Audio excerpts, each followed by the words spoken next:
சாமியை பிடிச்சி மனுஷனா வந்தாருன்னு சொல்லி பிடிச்சி போட்டு கயிறை கொண்டு கட்டினான். கட்டிக்கிட்டு சொல்லலாம், ஏய் நீ கடவுள்னா உன் கயிறை டப்புன்னு அத்துட்டு போ பார்ப்போம் அப்படின்னா.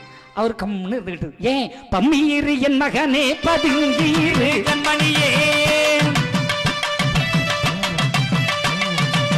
பம்மியின் மகனே பதுங்கீரு கண்மணியே. அண்ணா ஐயா சொன்னார். ஐயா பண்ணிக்கிட்டே இருந்தார். கைக்குள்ள மோதிரத்தை கலத்தி வச்சுக்கிட்டு, என் கைக்குள்ள என்ன இருக்கு சொல்லு பாப்பா அண்ணா.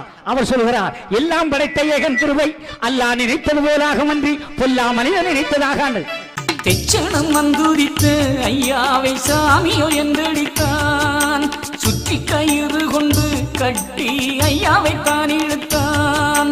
சாதி நிலை மாற வீதி வழி எங்கும் தங்க திருமேனி தரையில் ஊரண்டிட அன்பு வழி தேடி வந்த நம்ம ஐயா படும்பாடு. சுண்ணாம்பு சூளைக்குள்ளே நீசன் சுவாமியை நீர வைத்தான். வத்தலறைக்குள்ளே வைத்து வஞ்சகன் தீயை வைத்தான். நெய்யுற்றி எரியும் கோர நெருப்பிலே நெடிய திருமாலை தூக்கி எறிந்தானே அன்பு வழி தேடி வந்த நம்ம ஐயா படும்பாடு. அன்பு வழி தேடி வந்த நம்ம ஐயா படும்பாடு. ஐயா